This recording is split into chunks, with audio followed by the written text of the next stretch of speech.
This is 2017 Ford Escape. Won't start, cluster flashes.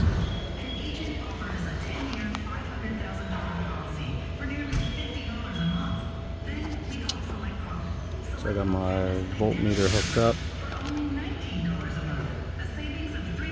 Battery voltage, the battery's low, but all these have battery voltage up top, obviously.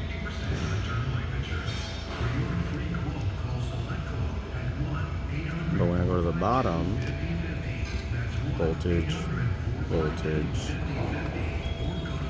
But this last one,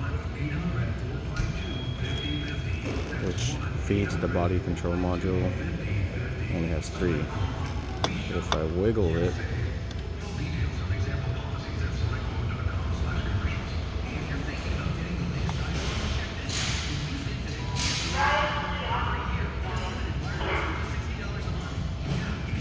it's hard to do with one hand, but if I wiggle it just right, I get battery voltage.